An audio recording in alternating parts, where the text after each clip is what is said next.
Now. I'm going to call the meeting to order. We do have a public hearing this evening. I'll go over guidelines for that just prior to the public hearing. First up, let's see, who's here? Mr. Powell is not here. So will we be seating? You only have one. Oh, you have two alternates here. Ed hasn't been seated in a while. Someone that, Oh, Bob just got here, actually. Powell is here. Is Vera here? Is that her? Yes, I'm here. I'm here. Hello? Hello?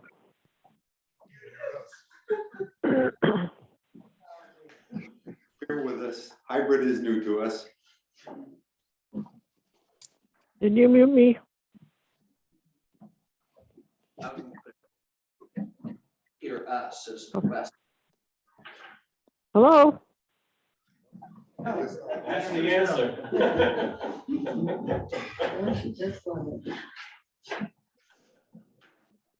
Bear with me. I'm going to text her. So that. Feel like we're having. Did she turn her line?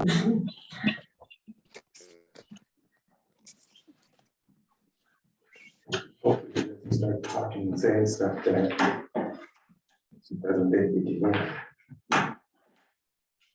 Hello? Anybody know sign language? I don't know if she has visual. She does. Yes, it's just for.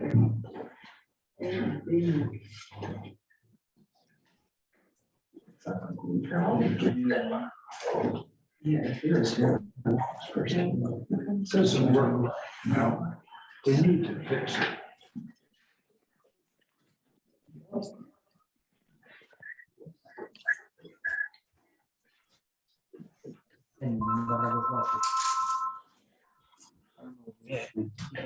Can we mute her voice temporarily? Maybe resolve it?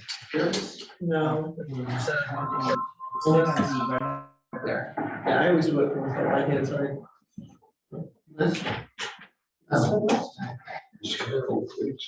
Because then she's, yeah, you'll see over there. It's a 228 number and the blue phone to the left of I it. like to. Yeah, that's it. Apologize. Get ourselves on the right footing. I may not respond to you if she's, Yeah, it's different numbers are her cell phone. That's a landline she's calling on. oh, you're calling her, so. I texted her. Oh, back on, Okay. that was up Bob's online. upper right. Give everyone here then. Including Vera, yeah. Okay, we won't have any alternates seated.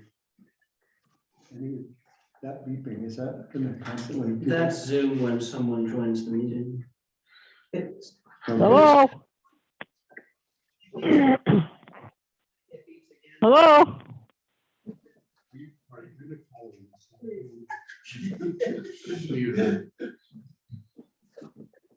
Do you want me to pause the recording? It's okay.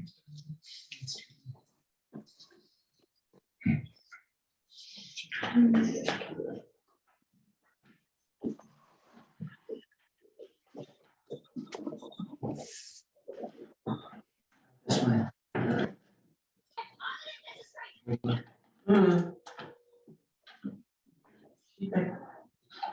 Hello? Vera? Hello?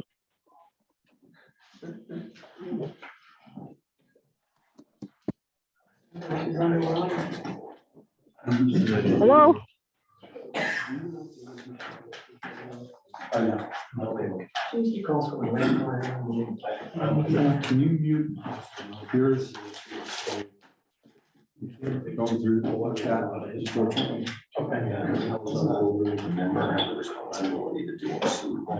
Yes. Red Cross.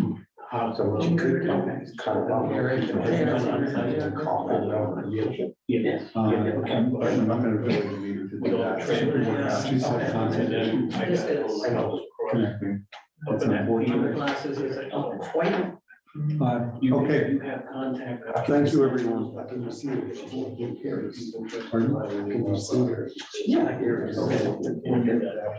I'm sorry. everyone. How can you have her see her? She can't hear us. She's not seated down. She's not. You don't have. Yeah, I'm gonna see Ed in lieu of Vera. I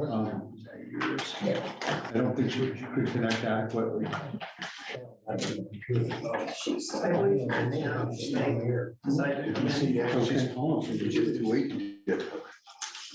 You have copies of the agenda? Pardon? You have copies of the I agenda? have my copy. I have a couple extras. Yeah, he's got some, okay.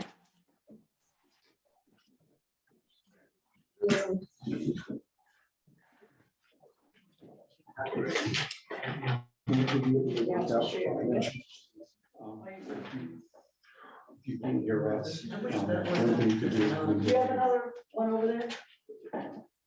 Yeah. Here. You're welcome. Well, there's not much more that I can do than that. Couldn't hear us. I'm not sure what to say. I can't stop the meeting and make this out this moment. And I apologize. Sorry, not, I can't book it out right now. No, she's not. I mean, this is closer to the Settings. We certainly can hear. Not that loud.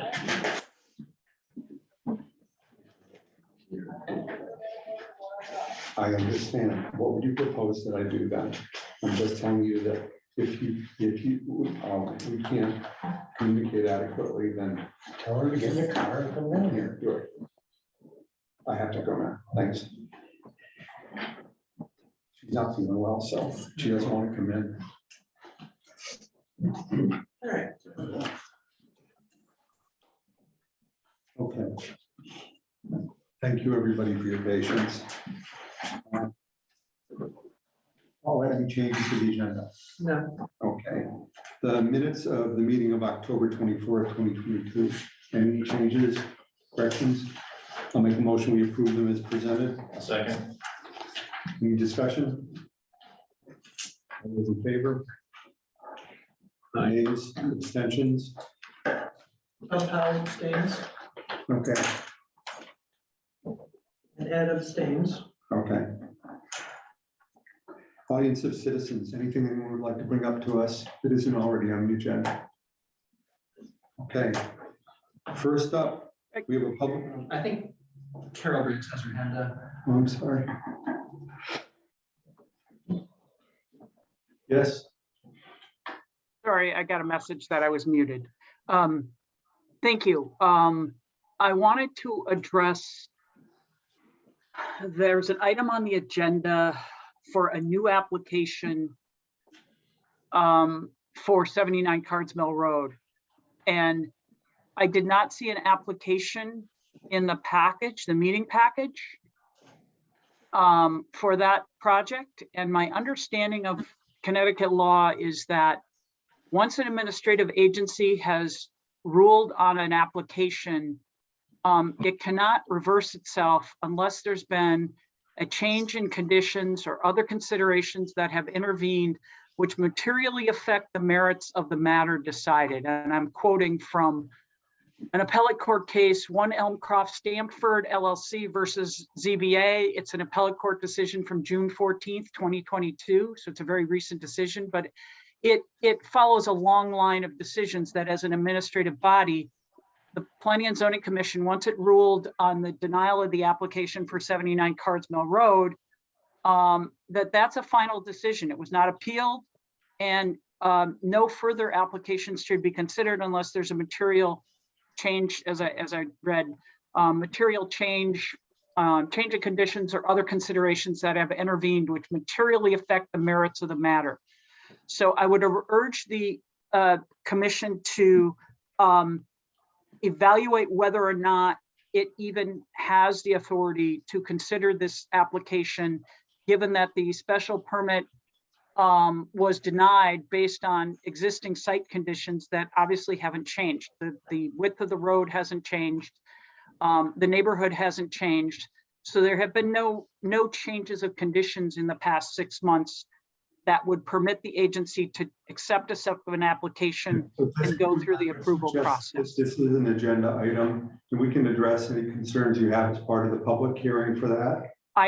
And I'm raising it now because it should not go to a public hearing. This is, under the case law, this is supposed to be something that the We've listened to commission. what you've said, and we will address whatever questions we have about the application in the public hearing.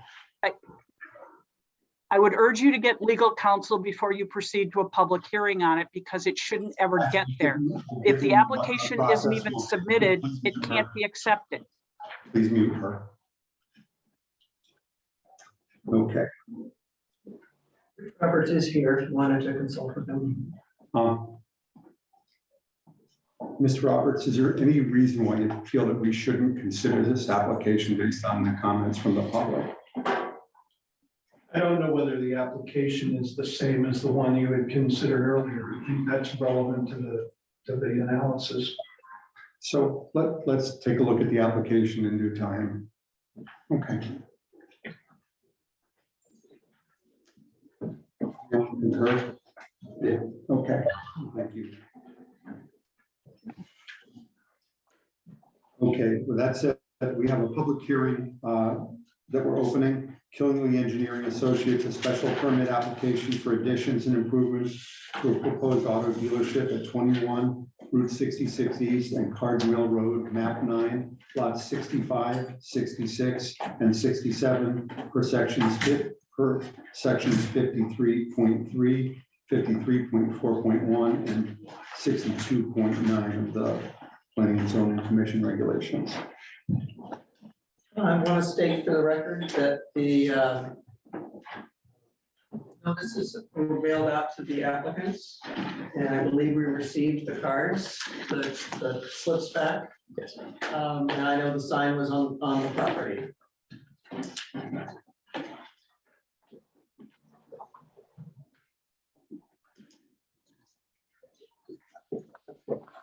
This is a public hearing primarily because the property happens to be in a flood zone, not for the scope of the work. Okay.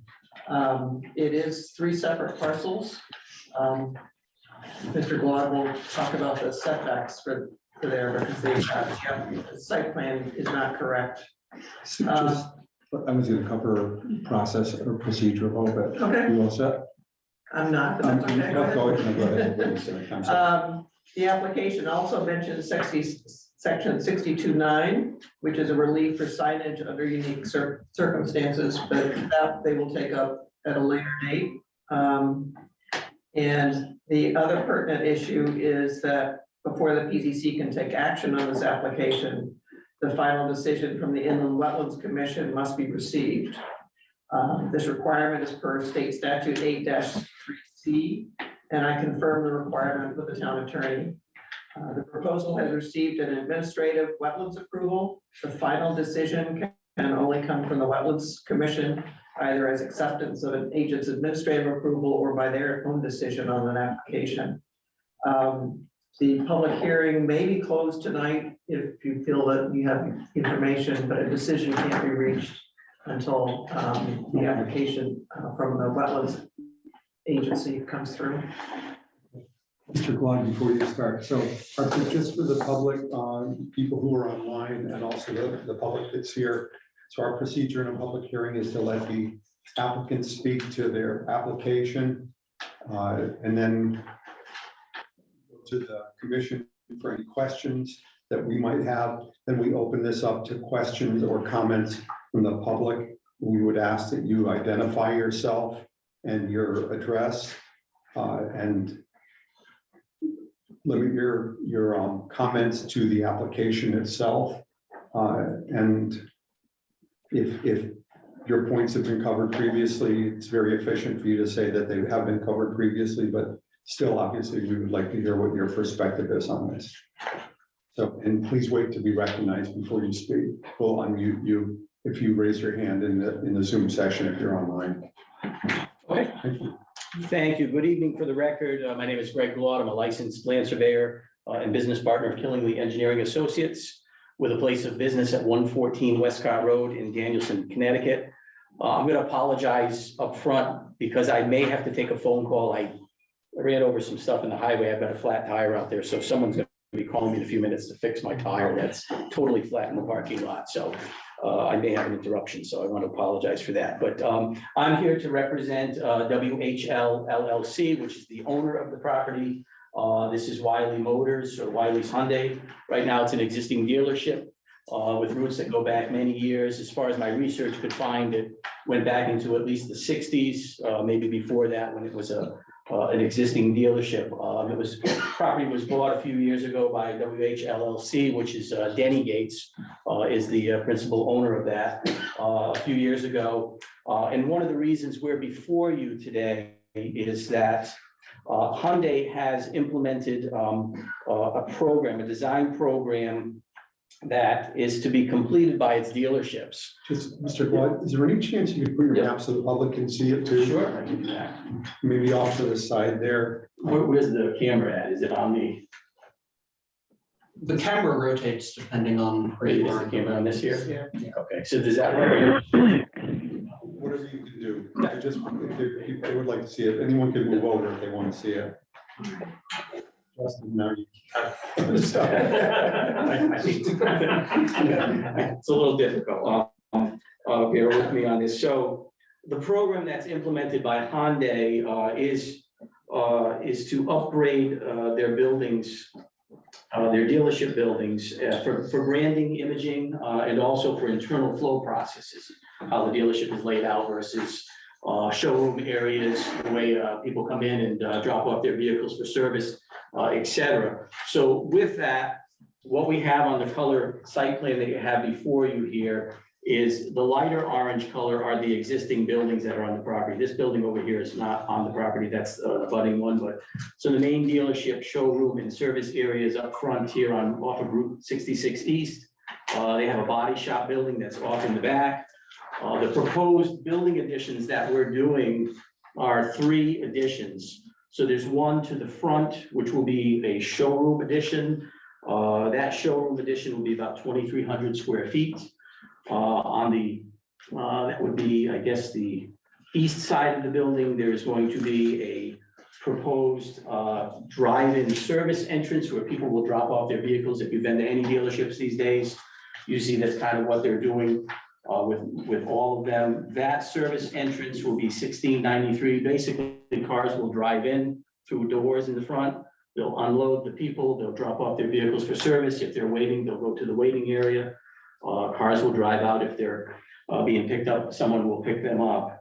The third addition is over here on the west side of the building, and that's going to be incorporated into the service area, a breakfast room, or a break room, I'm sorry, that will be in there. I've got some pictures that come out of the design manual of Hyundai that I'm going to just distribute. These kind of show you, it's not this exact building, but it is the colors and the look of what the building will be like. Part of your package is a floor plan and some you do have a floor plan and you have the architectural plans of what the new front will look like on the building.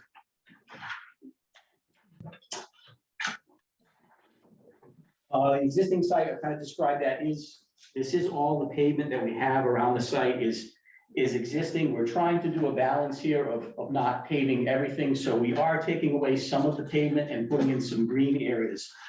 The main entrance here will remain, as will all of the display parking that's along the front of the building over here. We will be providing new islands with plantings in front of the dealership building.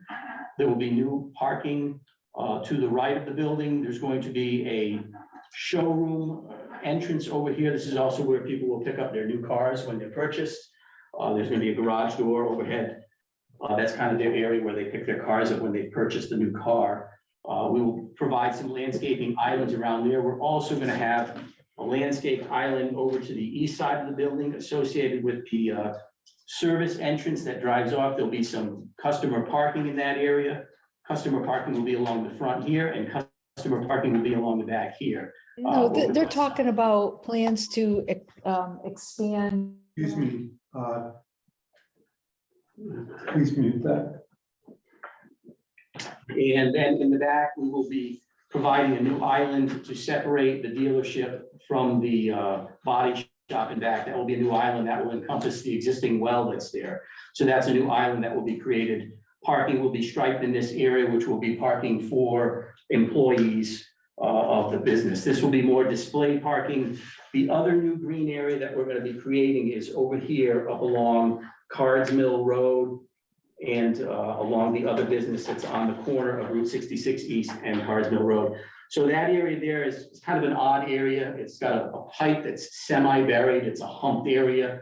So what Danny would like to do, the owner would like to bring the grade up in there, get rid of the pavement. We're gonna have a slight retaining wall that goes around there, maybe 1 foot high, 1.5 feet high. And he's gonna put grass and plantings in there as we've depicted here. There'll be a couple of concrete or paver areas here where he can park a display car. The other item that I would note is we are going to have a new entrance put in. There used to be an entrance off of Cards Mill many years ago, as evidenced by the gate in the fence that's there now. There's a chain link fence. He does want to put that entrance back just to make a good design flow around the building. And the other thing we do is currently you cannot drive entirely around the site. So this little 24-foot wide driveway and loop area here is proposed pavement that we would propose to do that. Currently, the dumpsters are in the back here. They are not screened. We are showing proposed a screening, a planted screen, a fenced in screening of those dumpster pads. That's on this little stone area there. Lighting that will be on the building, we do show all the lighting, existing lighting in the parking lot will not change, but there will be some proposed building mounted lights. Those will be full cutoff lights per your regulations. They are shown on the detail sheet as such. We are served by an on-site septic system and an on-site well. So since this is kind of growing and we're putting building additions on, we are required to submit a B100A to the health department, which is Eastern Highlands. So I do have an approval from Eastern Highlands, and I'm not sure if you got that yet, but I'm going to submit that for the record. It's dated November 9th. And that is approving, we had calculated up the use. Again, it's not going to grow in as amount of people that are there, but we did design calculations for the existing septic system, which is back here on the hillside. And they concur that is acceptable for the proposed buildings that we're doing here on it. So I'm submitting that for the record. The other item, which is why we're really here, is the special permit for the floodplain. So we are in a floodplain. It's associated with the Willimantic River, which is across the street, across Route 66 East. The closest it is to our property is about 1,200 feet away, but it is a flood with an elevation. So we have calculated up that elevation, or we have plotted that elevation, and I apologize because it's not on my, or it is on my color sheet. So the elevation of the floodplain is 251.1, and that's along this back line here. Now I converted that number because our new data that you have here is on the newer datum, whereas the old flood maps are on the older elevation datum. So I did use a program to convert that, and that's what my note 6 says. It's a program by the Army Corps of Engineers that they use to convert between elevation datums so that I could correctly show it. Nowadays, with all the work that we do is GPS, so we're on newer datums, but the old flood maps are on that old NGDB of 1929. So I did convert it. That brings the floodplain across this whole property to this very back portion. So this dotted line that I'm pointing to represents that floodplain. Since we are making an increase in the building size, the code reads for floodproofing a building, if you are increasing the building's value by more than 50%, which we will be in this case, you have to provide some sort of flood proofing or some flood alleviation of the building, including the existing building. So the architectural group that is working on this, they are going to be designing the existing structure and the new structure to have flood vents. We're going to be doing what's called a flow through. So if there is a flood, it's going to be able to go through the structure without, damaging the structure entirely. I don't know how often this floods here. I mean, it doesn't seem like it's very often. I think we're on the far outreaches of it, but the chances are there. So they do have to meet that criteria. I did give you architectural plans. It does not show the flood vents. They're in the process of designing them. But he has hired, Mark Sacoccio, is the architect out of Rhode Island that is doing the work on the property. So that'll be a building thing, but that is the stand that we're gonna be taking, is we're gonna be doing flood vents. Basically, it's 1 square inch of flood vent per 1 square foot of building. That has to be provided around this building, all around it. So they will be organizing that. The other item that has to happen is that utilities in the building cannot be below, and by utilities, your air conditioning, your heating system, water heaters, those things cannot be below that flood elevation. So they have to be mounted at another height. Most of the utilities are currently on the building rooftop. It may just be a water heater, is what I'm hearing from the architect. They have to be relocated to a slightly higher elevation. Very typical. We do a lot of work on the shoreline when they're doing new homes. They just build shelves and they put these things up a little bit higher, mount them on the wall so they're above the floodplain. So that's one thing we're doing. The other thing we are doing is, because we're building out some foundation here and we're going to match the grade back down to the existing pavement, we are putting fill in that floodplain. So what we've designed is we've designed a compensatory flood area so that the water that we displace here on that property back here, you'll see this depression area. And I believe we've designed it for 4,450 cubic feet. So the flood waters that we're displacing with these new building additions, we will have area for it to go to here without causing problems on other properties. And that is something that is typically that an engineer has to do to put together when you are placing fill in a flood. So again, we have the flood-proof vents, and we are going to compensate for the flood air or flood volume that is lost with these new building additions. And that's really the floor and the foundation, because there's no way water can flow through that. The upper part of the water is going to flow through the vents, the flood vents. That really is what we're doing. I know I know Paula had mentioned signs. We did put on there that we were signs.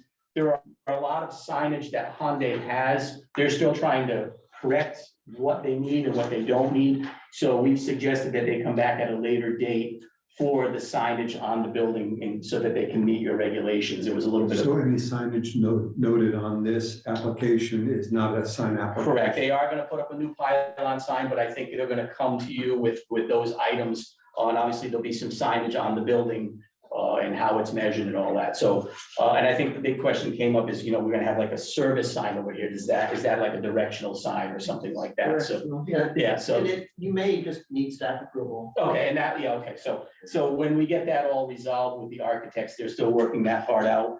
The plan was to come back or to do something for those final sign approvals. We were kind of coming to you with our site plan approvals that we're doing, and the bump outs, and obviously the flood, which is the biggest thing for the public input. And I'll turn it back over to you, Mr. Chairman. I mean, that would. Yep. Do you want to just clarify the setbacks? Oh, yes, I didn't do that. I did bring new plans. So I think we had kind of figured that the setbacks.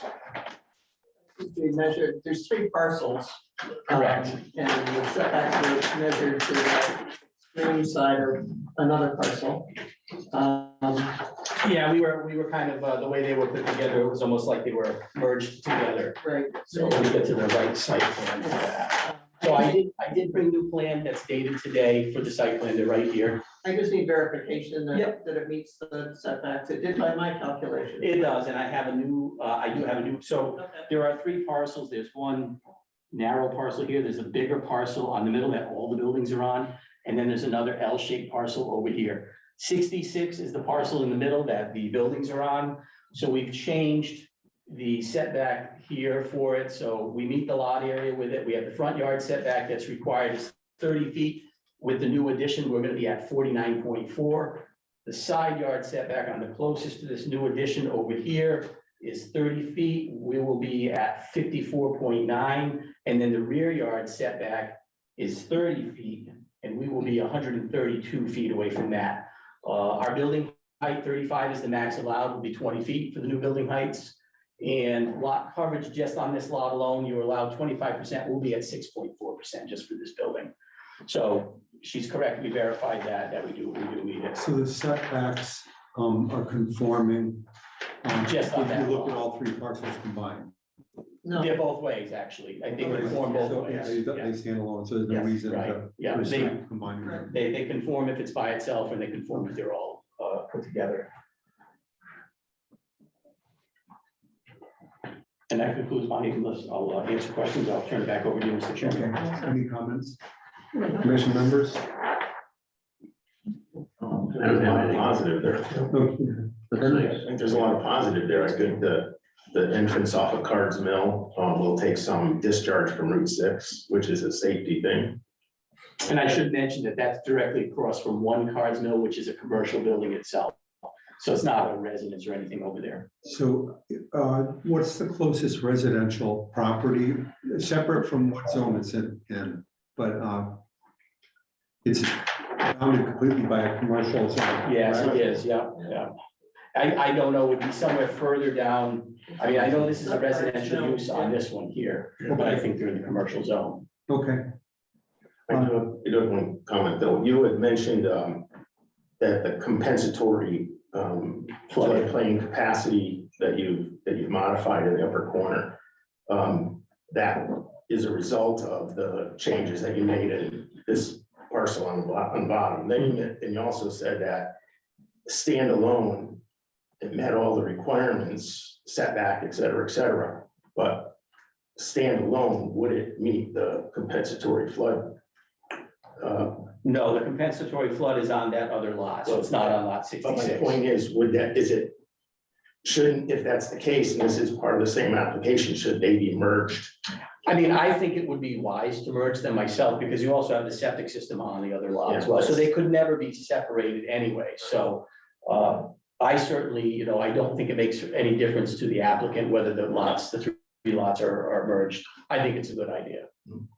if they're not an easement or cross easement or something on that other lot. Typically, you can't give easements Not an to easement. yourself, but you'd have to show it as a proposed easement, I know. But, Yeah. yeah, I would suggest for merging of all three lots into one deed. I think it's easier. I mean, there's a number of lots like this, they've gathered more lots and land over it. I don't see anybody dividing it up, but I mean, I think just from the reasoning that the septic system, in most cases, most health departments I work with won't approve something on another lot. I mean, they didn't make that requirement because they're all in the same ownership. But typically they like to see them, on the same lot as what it is. And you had all the parking, all the surrounding things that are kind of necessary to run it, so. I know we've run into this before in other projects. I think it's positive improvements. Ends any questions? Future problems. okay, I'm gonna open this up to public comment. Yes, Mr. Goulart, could you just identify yourself? sorry, and 103 Liquor. I have two questions. The light green area, what is the surface there? So this light green area that you're seeing here, that would be lawn, that's grass area. That's grass area. Yeah. Okay. And my second question is, I'm assuming that this would be associated with a great deal of light in the parking areas. The lighting in the parking area, as I stated, would not change. It'll be the same lighting, but there will be building mounted lights, but they will be full cutoff design where they're just shining down where they have basically a hooded top to them. That's my question. Yeah.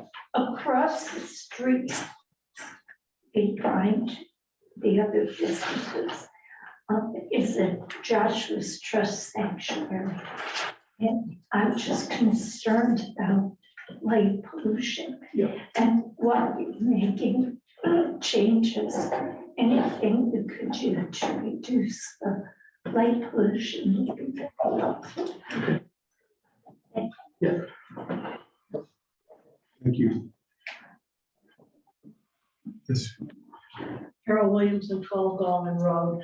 there's a wet area adjacent to Cards Mill Road there. Are you going to be planting that as a water garden or using it as a storage for runoff? No, so the runoff from the site all goes this way, away from it, that's kind of higher. It's an existing wetlands, we did have it delineated.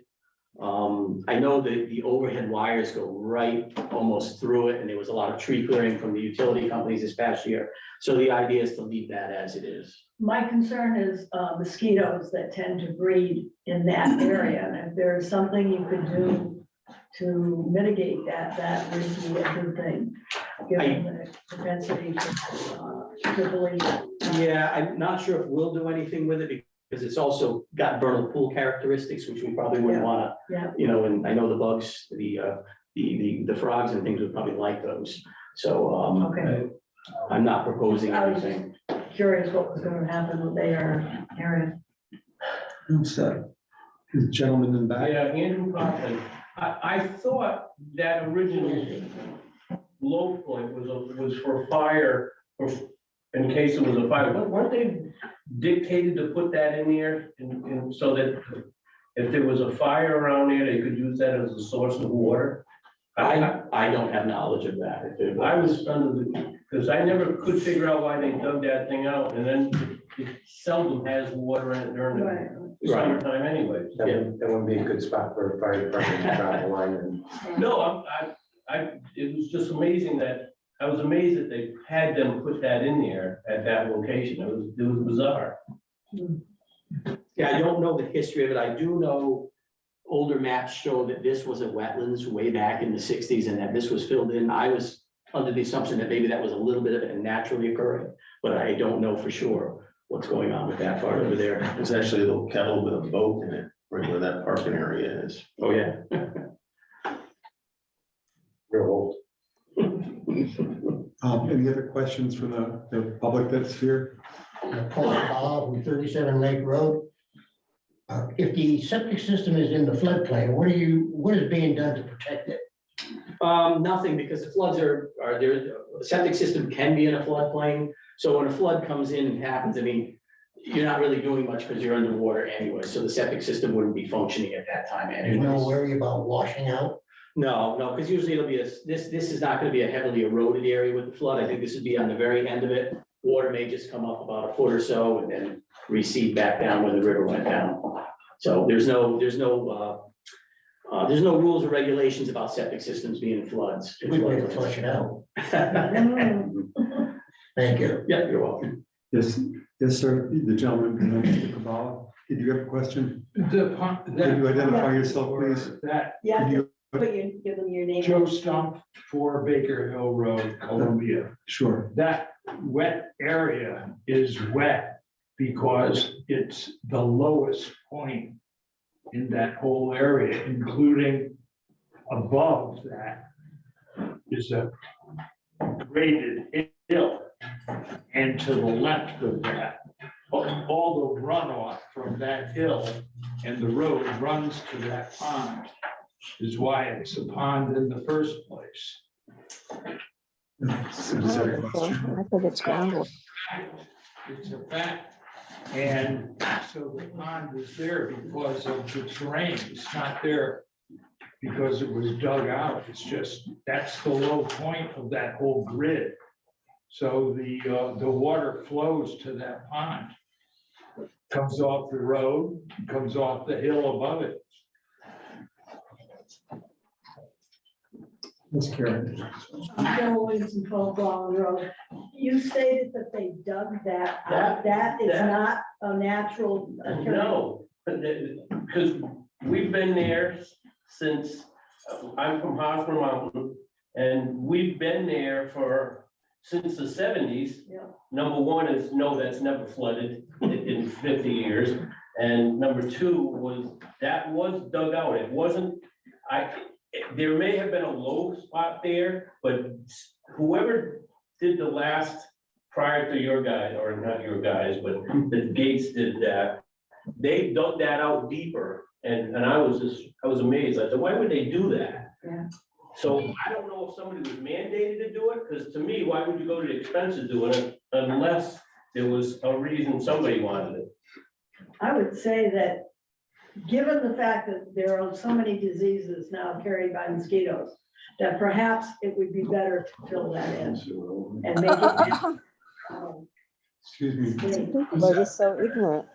Could you, whoever that is, thank you.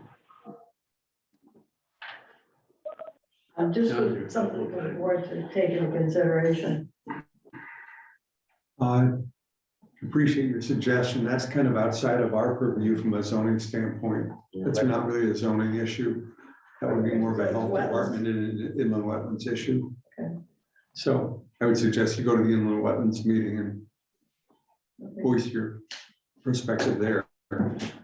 Thank you. Feel free to comments. I'm gonna open this up for public comment. Could you raise your hand via your Zoom connection if you would like to comment or if you have a question?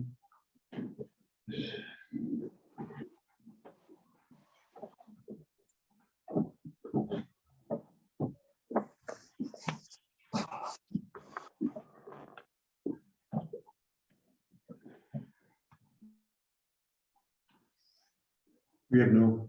I am not seeing anyone. Okay. With that said, any thoughts from the commission? I think we have a lot of information, plenty to make a decision. You can't make a decision on the application because of the. Yeah, so we're gonna, I'd rather keep the public hearing open until after we receive the inland wetland review of this. There's no reason to close the public hearing. So that said, but You can continue it to December 12th. I believe we will have the wetlands will meet on December 5th. By schedule anyway. And so our next meeting would be December 12th. Mr. Claude, if you don't have inland wetland approval as of that meeting on the 5th, let us know. And we'll probably bump this to another meeting. Okay. But we're likely to not have our meeting 2 weeks later on the 26th, 27th. It's right after Christmas. Yeah, right after, we almost always. So we cancel that. did get agent approval, it's just they have to run it by the commission to get the commission's approval, so. I don't see any concrete issues here that we need to address, but we'll keep the public hearing open so the public may comment again. Yep, certainly do that, appreciate it. Thank you very much. Great, thank you. Okay, so we're going to continue the public hearing to December 12th, 2022. We usually make a motion. Okay, I'll make a motion that we do that. Second. Any discussion? All those in favor? Aye. Aye, that looks unanimous. Thank you. Next up is a public hearing. Application by Carol Briggs et al. And others. A zoning amendment application to repeal section 52.7.5 event wedding venue facilities and parts of sections 9, 21.2.3 and 62.5. Question for the town attorney. Ms. Briggs brought up a point of second application coming in that's virtually the same as the previous. Is it appropriate for this application to go forward based on that statement? I think that the analysis that the commission has to go through after it's heard the application is whether it's the same application and whether any of the circumstances have changed. It's not something you would decide before you heard the application, because that frankly wouldn't be fair to the applicant. And so you can hear the application, and if you decide that, you know, the impetus to change doctrine that was cited from the 1 Elk case does apply, then you can say, well, you know, there have been no material changes found by our earlier decision. One thing that is different with this application is that it's text change, so it's kind of a legislative act. You're acting more like Congress than, you know, an administrator, so you're given more leeway to basically evaluate the same kinds of things over and over again, but you know, you do need to hear the explanation as to, the basis for the application, the basis that's being provided for why you should amend the regulations to delete these sections and, evaluate them using the usual criteria. I wouldn't suggest dismissing it just because it may be the same or very close to something you've already heard, particularly when it's a text amendment legislative act. So- It confused me. So one other point I wanted It to is confusing. And this is it at the suggestion from Mr. Roberts, our counsel. This application is similar to one that the commission heard last year. That said, it is important to treat every application on its own merits and to give the applicant a full and fair hearing. Every member of the commission should have an open mind and listen to all the testimony presented in the public hearing. If you are unable to do so, I would ask that you to consider recusing yourself. And the point that Mr. Roberts made is that even if this were nearly identical to an application to change the regulations last year, that doesn't mean that you can never change the regulations. And I think that's in essence what you're saying. Different set of standards, looking at a change in regulations and going back at another change, no matter how small the difference is or big the difference is, versus a zoning application where we're acting in a legislative capacity when we're reviewing zone regulation changes. And we have broad discretion on what we can or can't consider. So I ask you to keep your minds open, listen to all the testimony, listen to the applicant completely so that we fully understand what they're doing, what they're asking for. And it's up to them if they want to delineate the differences between this and a prior application. But we do have to consider this application on its own merits, period. Okay, any questions from the commission? That said, I'll open this up to Ms. Briggs, who I assume is presenting for the group that is requesting the zoning amendment change, the zoning regulation change.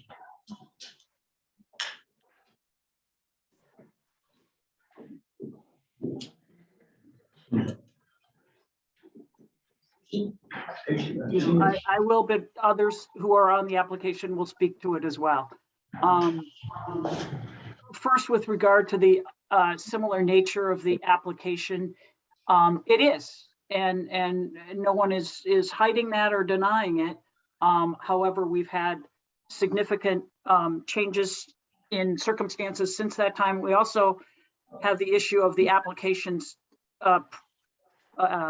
consideration the last time it was brought up.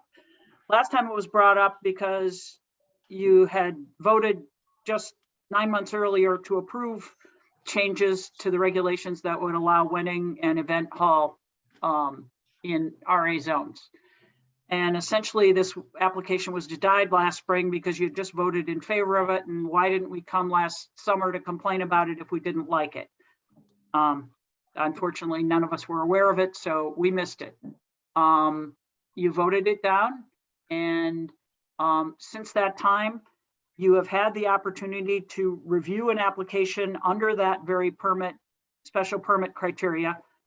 And for all the reasons that we stated last spring, you denied that application. And so that's why we're bringing it up now, because we believe now that the commission, have had a chance to actually apply these criteria to a piece of property in town and understand the concerns that everyone has raised regarding such facilities in RA zones, that we believe it appropriate that these not be permitted. Our changes to the regulations will make the RA zones more in conformity with the plan of conservation and development, because we won't be allowing large-scale commercial activities within RA zones. It will lower traffic congestion. It'll promote uniformity of uses in the RA zones throughout town. It'll protect property values, and it will also prevent incompatible uses within RA zones. And it will also promote health and safety within the town. Those are all points that are within 8-2 that are elements for the commission to consider when adopting reg amendments.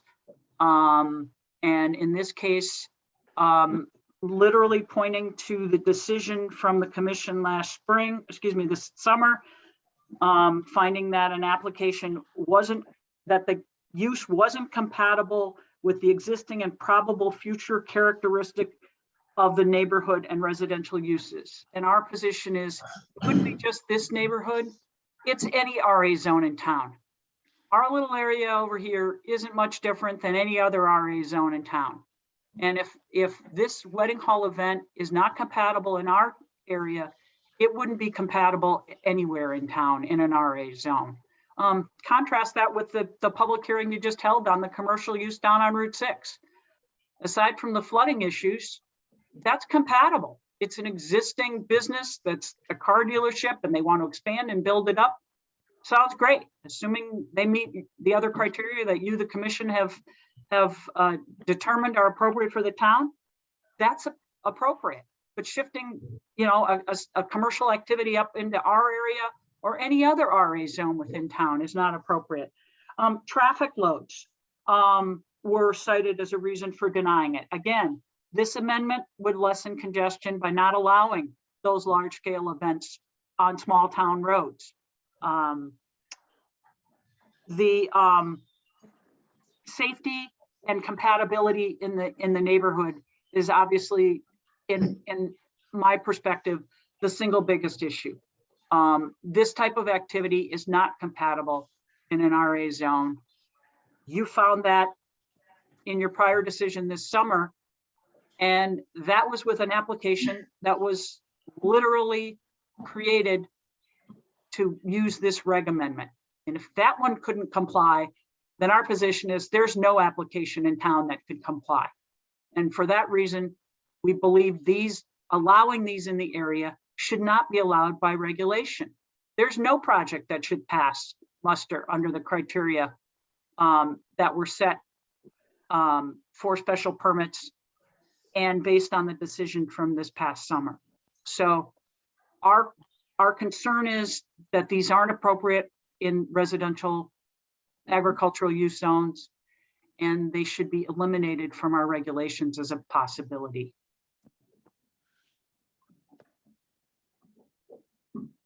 Is that everything you have to say on that? At the present, yes. Okay, anyone else that would like to comment on this? Anyone here? I'm gonna ask the people in the audience in person to talk first, so. Yes, go ahead. Carol Williamson, 12 Gallman Road, Columbia. When I first came to Columbia, I wanted to live in a residential zone, not a residential zone with the possibility of having a commercial application plunked in the middle of it. And all of you in this room live in this town, and most every road in this town has a parcel on it that could be converted into a wedding and event facility, just by virtue of the fact that most roads in this town, or abutting roads in this town, have 25-acre plots on them.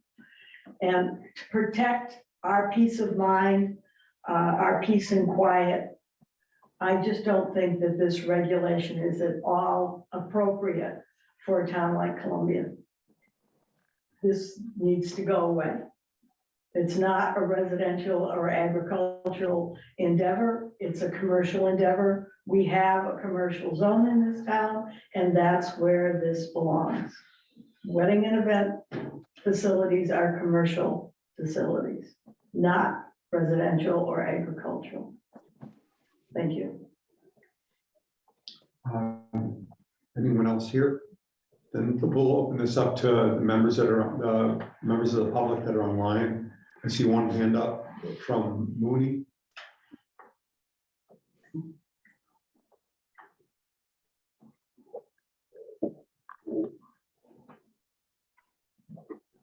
Oh, Greg Mooney, 39 Gallon Road, Connecticut. Can you guys hear me? Yes, Jen. I just want to support the application. just want to echo what Carol was saying as well. If this is approved, it is compliant with the rules and regs that Columbia has already established.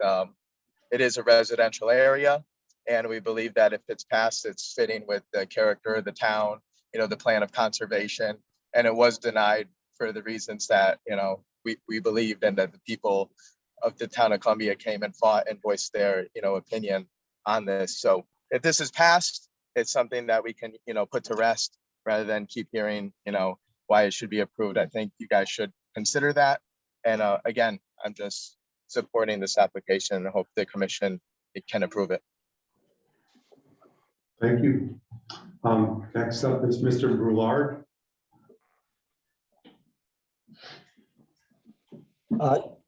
Excuse me.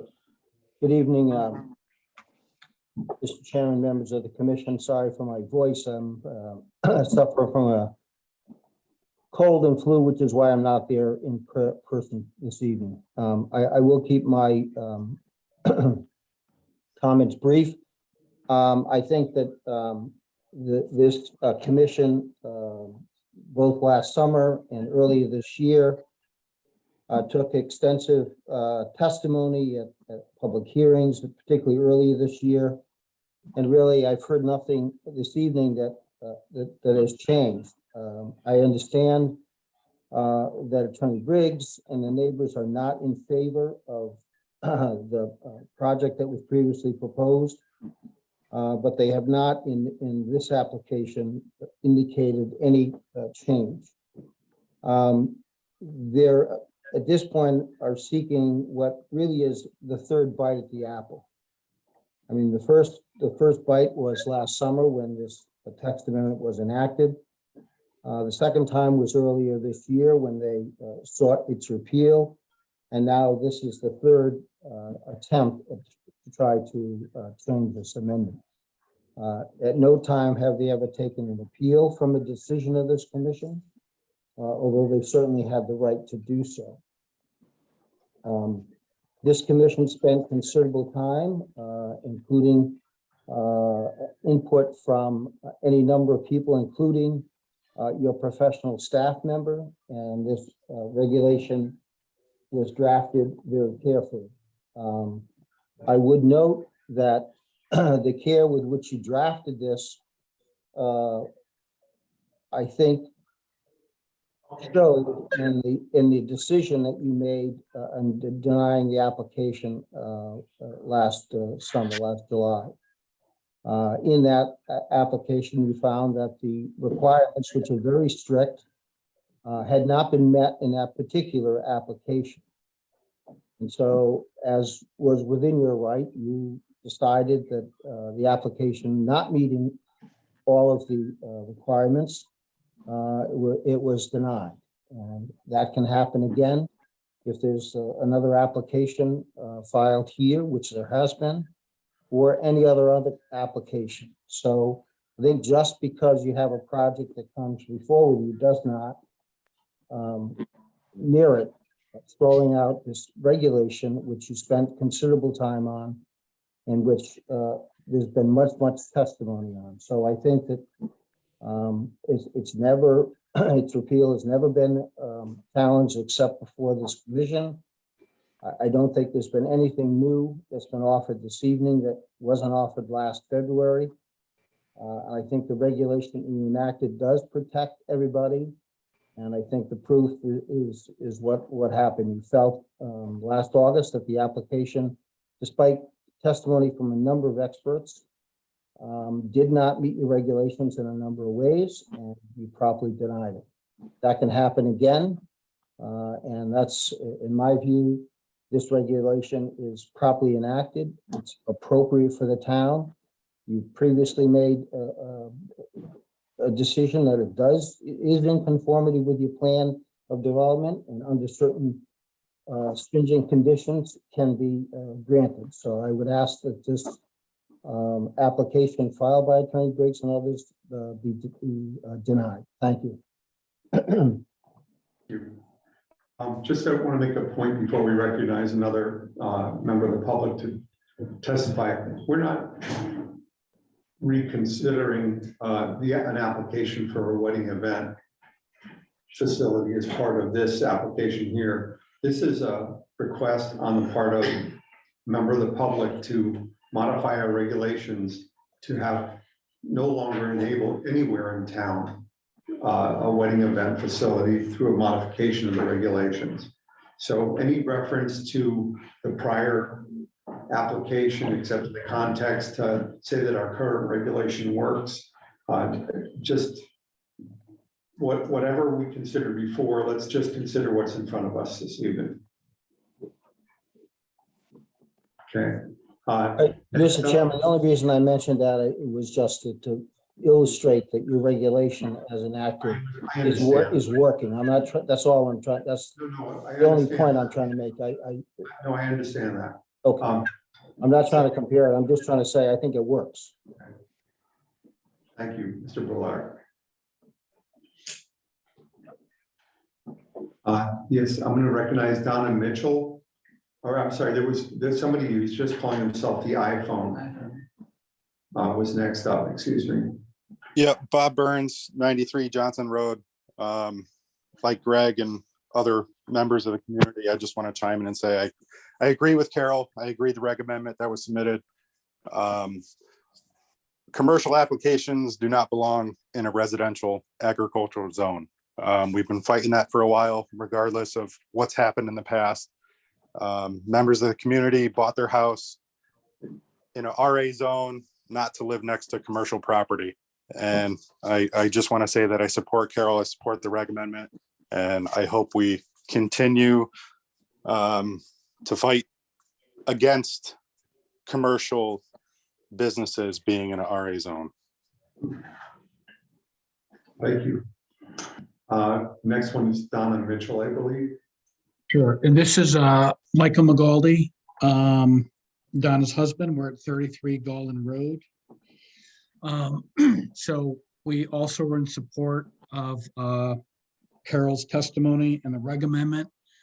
If we look at, as she referenced, Connecticut General Statute 8-2, it talks about several criteria that need to be met. One is it needs to be made in accordance with a comprehensive plan and in consideration of the plan of conservation and development, which it does not appear to fit that criteria.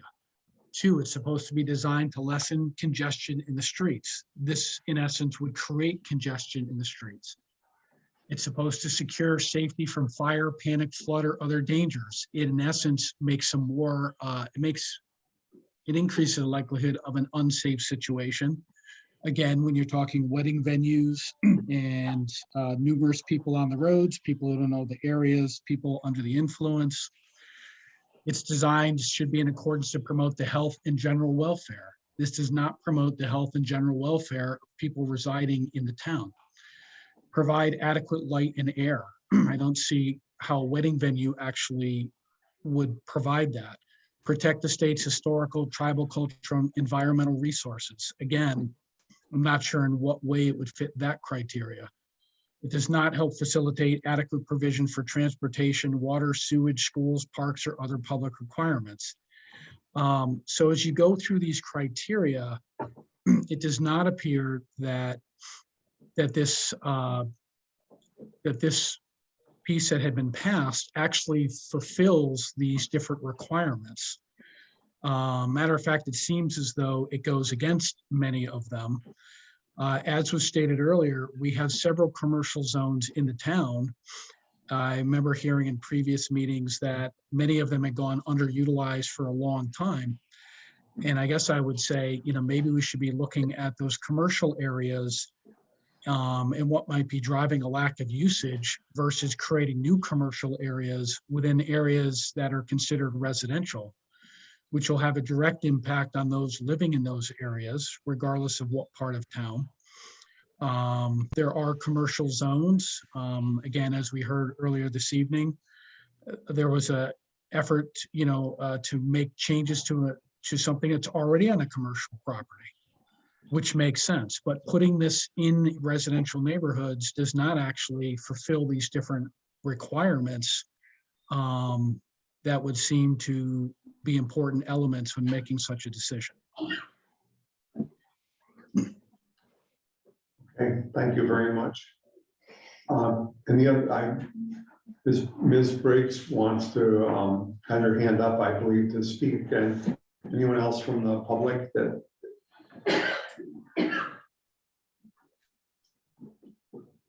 Okay, Ms. Briggs? Yes, I did want to address a comment, actually, Chairman Nassif, that you made comment about that the wedding event wouldn't be permitted in town, and that's not actually correct. These buildings could be. Excuse me, that's not what I said. Well, then I will just state that wedding hall events will still be permitted in any commercial area. They're not being driven out of town. We're just trying to promote that they be put in the appropriate location, which is a commercial zone, not an RA zone. So our change to the regs makes our usage of the RA zones more compatible in all respects with the plan of conservation and development and all of the conditions that Mike was going through on 8-2 and that we have previously raised. And especially the one about, being drafted with reasonable consideration as to the physical site characteristics of the district and its peculiar suitability for particular uses with a view to encouraging the most appropriate use of land throughout a municipality. That couldn't be more clearly applicable to this reg amendment, where we are trying to seek homogeneity in a RA zone to as much as possible. And that we aren't going to be impacting any RA zone in town with the unique and disruptive characteristics that a commercial activity such as this currently is permitted to do. Okay. Anything else from members of the public? Commission, Mr. Glad? Yeah, so Greg Lott, Kennedy Engineering Associates. The only thing I'm going to mention is at the beginning of the presentation, they mentioned that the other application here tonight couldn't be the same. I'm not going to get into the details, but there are changes to that application that's coming before you tonight later. I wish you wouldn't address that right now, because That's fine. It's not- something that's before us at this point. Yeah, understand. Okay, anyone else that has a comment? Rick, I don't know if this is appropriate or not. Just for the record. Oh, I'm sorry, Carol Williams at 12 Golden Road, Columbia. I don't know if it's appropriate or not, but there is a restaurant in Columbia Commons that would make an excellent wedding venue. It has a commercial kitchen, adequate parking, all of that, and it's sitting empty. If we need a wedding venue, that's the place for it. Thank you. Is that it? I see another hand up again from Ms. Briggs. Is there something additional you'd like to add? No, my apologies, it got left up. Okay. Anything else? All right. I'm gonna make a motion that we close this public hearing. Anyone on the commission feel a reason to keep the public hearing open? Anyone? Okay. I'll make a motion that we close the public hearing. I'll second. Any discussion? All those in favor? Aye. Aye. Opposed? It's unanimous. Thank you. Okay. Thank you, everyone.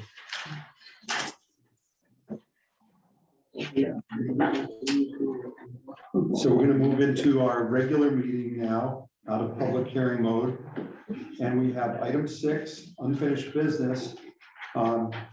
This presentation that we just had, that was just made by Carol Briggs and others.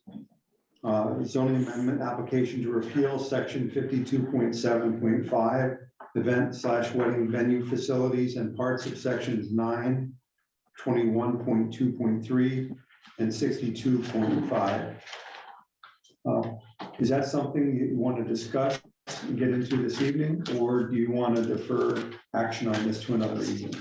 Please give me a sense of the commission's perspective on this. personally, I mean, I personally have enough information to have a discussion and if we want to move forward. Bob, I'm gonna go online, Bob. Bob. Yes, can you hear me? Can you hear me, Rick? Okay, one of the things I think we should all consider is that in light of the past application and the procedure that we went through, I think we ought to consider the fact that there may be some deficiencies in the existing regulation and that we should seriously consider reviewing those and either modifying them, adjusting them, or as Ms. Briggs has suggested, do away with the regulation. But in my opinion, the regulation is deficient in some respects. So I think we need to discuss that and take that into consideration. Thanks. I appreciate that. Any other thoughts from commission members? I agree with Bob. Yeah, I think I there's see what Don said. What did he say in general? I couldn't understand what he said. Bob? Yes. Bob said? Yeah. He said that we should consider where there might be deficiencies in the current regulation. Okay, that's, I thought he- And maybe address those as part of this process.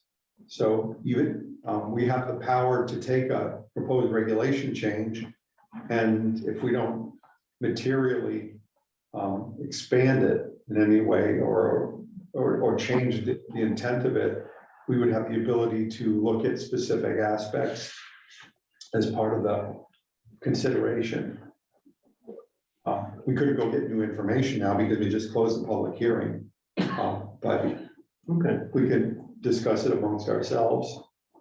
And I would suggest maybe we don't rush to a decision this evening and contemplate it, because I think Bob brings up a good point. There may be some places, there may be places where we would ideally want to make some tweaking of the regulation based on this opening created by the public's application. I agree that review in order. I think that makes a lot of sense.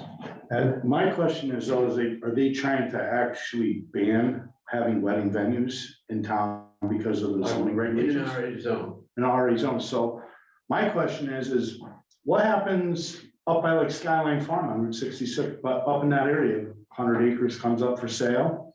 It's right on Route 66. Why can't somebody build something there and change that particular piece of land to a commercial wedding venue zone area? Under their current regulation, if we don't repeal it, they would have potentially the ability. I don't feel that we should take this away because now we are banning a particular type of business from our community. And there is places that could very well be changed in zoning in the future or at any time. The one thing that really jumps out, like the difference between those two, is a road that's, Right, exactly. so narrow to a road It's that has. the road and every access, but I mean, we can't, I feel that we should be able to just no more wedding venues in this town, period. Because what Mr. Gates wanted to do up there in Cards Mill, it's just plenty other areas that potentially might be suitable for it, that can come up to the board and we can approve something like that. Let me suggest, given where we are in the evening, that we continue this discussion with our next meeting. Yeah. I think that would be the most prudent thing. And I'd like you to all think about that and think about what your reaction is to this request to just basically repeal the regulations, in essence, the way we enacted them before, without getting overly specific with the specific things. I'm just making a quick comment. Based on what we did, and based on soon after this decision, I went to a wedding and had mentioned it once. It was out way up in the middle of nowhere. It was well over 100 people. It was on a farm. So that it was beautiful. And the noise didn't travel. There was no issues, and they were young. It was a younger crowd, so it had the potential. And some people's eyes are going crazy. It was actually fantastic, and it protected the environment. That farm was not getting developed into anything else, was not being transformed. It was actually keeping the atmosphere. It's in Granville, Mass, which is way out in the middle of nowhere, with tiny roads, and everybody managed to get there fine and leave there fine. And they do, I think they do about 15 events a year. And it was absolutely, it was fantastic. It parked, it was quiet. It's a particular atmosphere that you can't get in a strip mall, you can't get in a commercial building, which is something that I guess is becoming pretty popular all over. It's just, maybe we need to critique our permitting process to make sure it's clear on what types of roads or whatever we come up with to make that work, because it is something very nice for a town. I guess they have lots of, sometimes they'll have graduations there, small events, medium events, but they don't host a kitchen. There's not a restaurant when it's not going. There's not anything else going other than an event. So it's a little different than a typical place that, you know, it's a restaurant or built-in bar type stuff. So Walt, Bob, you brought up some thoughts that there might be some tweaks we would want to consider. Could you mull on that and bring those forward at our next meeting? I would suggest that we continue this to our, the next, the meeting. I have a procedural question, and it goes to the form that we have here. We have an application for a repeal. What is the mechanism, or what direction can we take this within the application that we're faced with? Are we faced with, we approve it or deny it? Are we faced with, we can approve it or deny it, or offer amendments? We can modify, do that? we can modify the requested within certain I'm not range. sure you'd be able to modify. Well, that's what I. And we have a town attorney that can. Or is that this forum only approve and deny? No. Yeah, I mean, I think the application was presented as repeal. And the conversation during the public hearing was geared toward that. So I would advise that you act on that, but that if you do have thoughts about ways to improve the regulation to make it work better with the POCD and the neighborhoods and the character of different parts of town, that you could propose your own application to amend the regulations, have a public hearing on that, and people can weigh in. But that, I don't think the way this application was presented, the way the hearing was noticed, would have given anybody fair advance notice that what you were really thinking about was amending the regulations, you know, in some way, particularly now that the hearing is closed. Okay. Good thought. I'd still rather defer on action on this, unless everyone is the same perspective. Got some creative juices flowing. We should talk about it, right? Yeah, you know, I think we could talk about this a bit more at our next meeting and then take action on this request to repeal. Okay. In that context, I don't want to rush to a judgment. You know, I just, if everyone, I think we have a consensus to continue this discussion to the next meeting. So I'll make did I make a motion on that one yet? No. Okay, I'm gonna make a motion that we continue our discussion to our next regularly scheduled meeting, which is our next meeting will likely be the 14th of the 12th of December. Okay. I don't think we need a motion for that, do we? It just continues old business. Yeah. Yeah. Okay, unfinished business.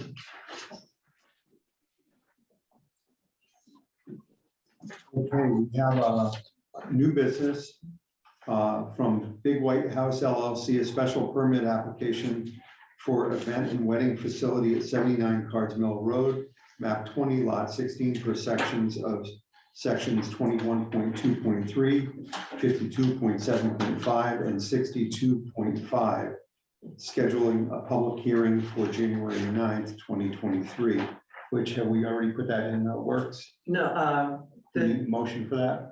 no, we've not. But the reason that I'm suggesting January 9th is I'm retiring, as you all know, by the end of this year. And somebody else will be on board to shepherd this through, and it needs to be the same person following through. Good point.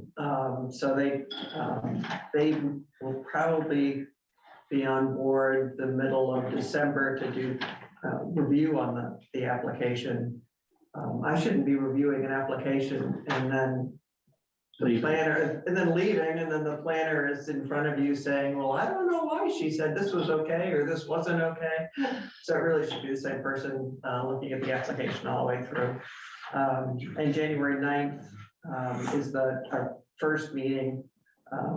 We probably could do it the meeting after Christmas, but that's not a good time. to It's have not a a given that meeting. will happen. No, you'll have a problem with quorums. So the January 9th is the next reasonable date. So I'll make a motion that we schedule the public hearing for January 9th, 2023. I'll second. Any discussion? All those in favor? Aye. That's unanimous. Thank you. Okay, next up is our 2023 meeting schedule. There's a sheet in here.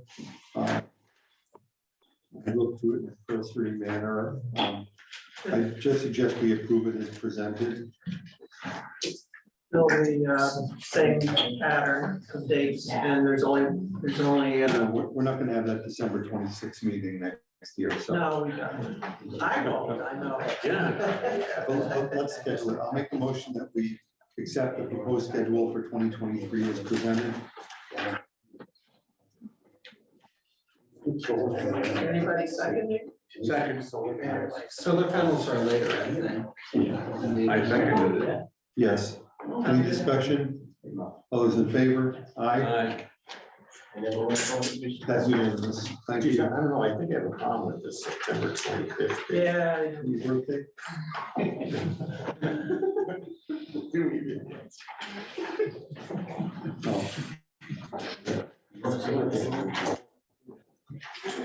Oh.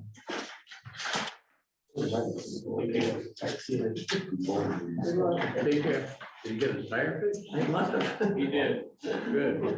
Okay. Mark, could you bring up this stamp, please?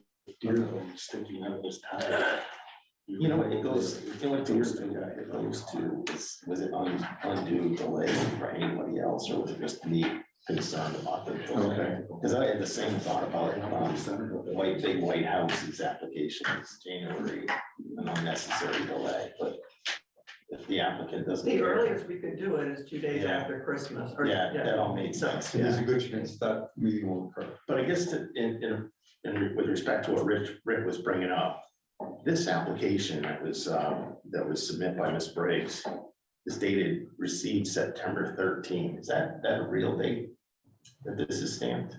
That's Not the lady in the corner of the application. Yeah. I don't have it in front of me right this second. It was misstamped, it's a point. The Connecticut state statutes require notifications for regulation revisions, whether it's by the commission or an applicant. If it's affecting a neighboring town, the neighboring town and the COGS need to be notified, and it's 30 days out.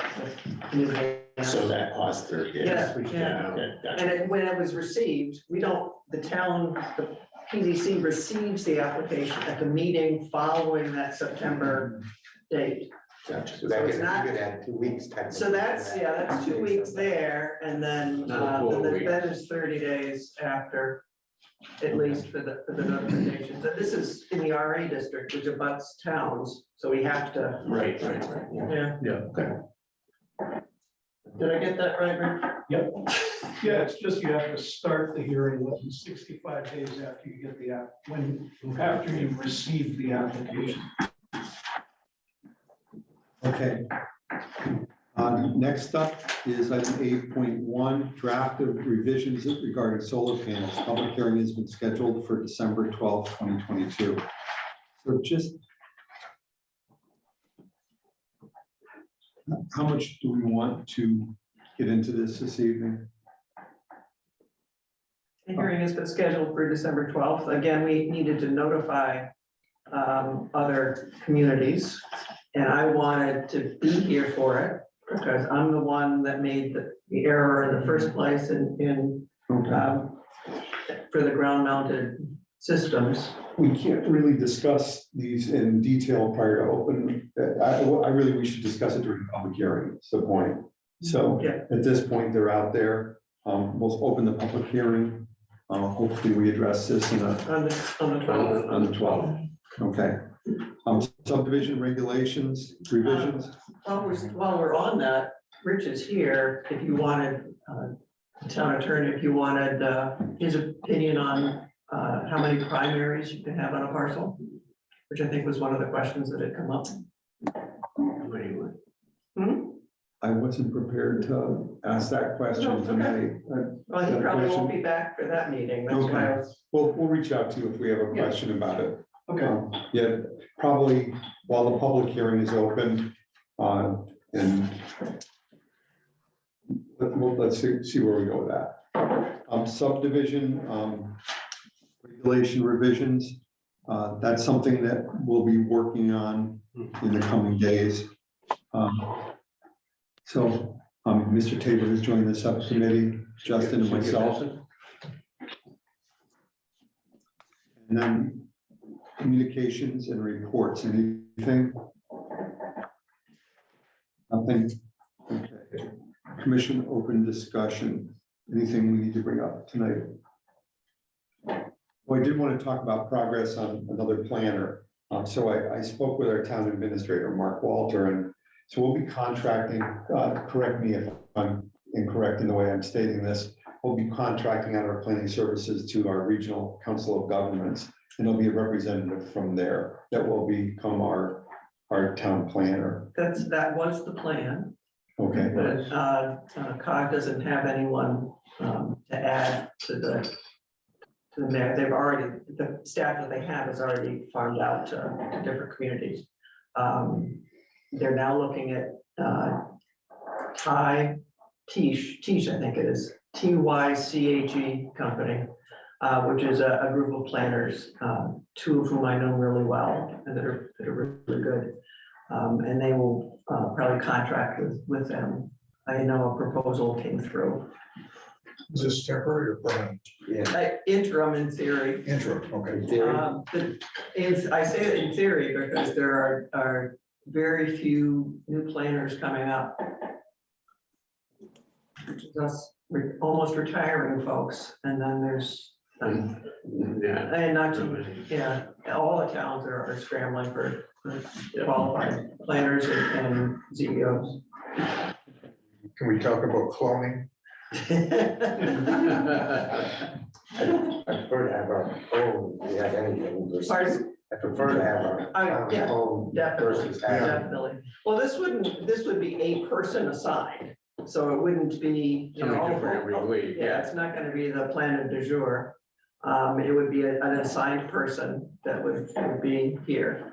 And it probably will be for, I know Mark Walter was talking about how his goal is to have somebody, an employee here. Well, you need to find the person. Well, I think it's better, it keeps the individualism of the town versus. No an argument. entity over here. Oh, yeah, no argument, yeah.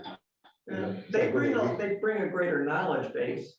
It's like when we redistrict us and all of a sudden our probate court's out of Manchester, we don't know that person, and that's a Manchester person, you know? Or there's another probate court like 6 miles that way. But ours is Manchester. No. Yeah. okay. Anything from the public that wasn't already on our agenda that they'd like to bring up? Ms. Briggs? I'm asking the question about item 7.1. I note that when our application was submitted and accepted on September 26th, that was included in the packet and accepted by the commission that date. The packet that was posted does not include any application, so I'm inquiring as to whether or not the commission is considering itself to have accepted an application, and if it does even exist, to be accepted. You're scheduling a public hearing and there's no application available to the public to even see. Maybe it was received late, but that wasn't indicated on the record at all. Whereas you did even comment that our application was received on the 13th, and it was put on the agenda on the 26th, which was the date it was actually considered accepted. And this packet doesn't even have an application for that, and it's already been a public hearing scheduled for it. I can respond to that. If you could. Yeah, the application has indeed come in. It is, it's this thick. It's like 1.5 inches thick of documents, plus the plans. I made the decision, and I told Josh to not include it. I don't feel it's mandatory that it be included because they're just scheduling a public hearing. Because the packet would have been enormous with the other applications that were here. So that is why. It is here, it was stamped in, it would never be even considered had it not been stamped in. I reviewed it, I made sure that it was, to the best of my knowledge, complete. It's a bona fide application. Okay, thank you for your question. Thank you for the clarification. Okay. Carol Williamson, 12 Garland Road, Columbia. I would ask that the commission scrap and follow the application of Carol Briggs to remove that regulation and start over from scratch if you want to That have. was something that was already on the agenda for this Okay. evening, and we had a public hearing about it. Okay, So this is for items that weren't on the agenda. sorry. Thank you, Rick. Anything else anyone needs to bring up to us? Okay, there's nothing for executive session. And I'll make a motion, we adjourn. All those in favor? Okay, that was unanimous. Thank you, everybody. I can't vote.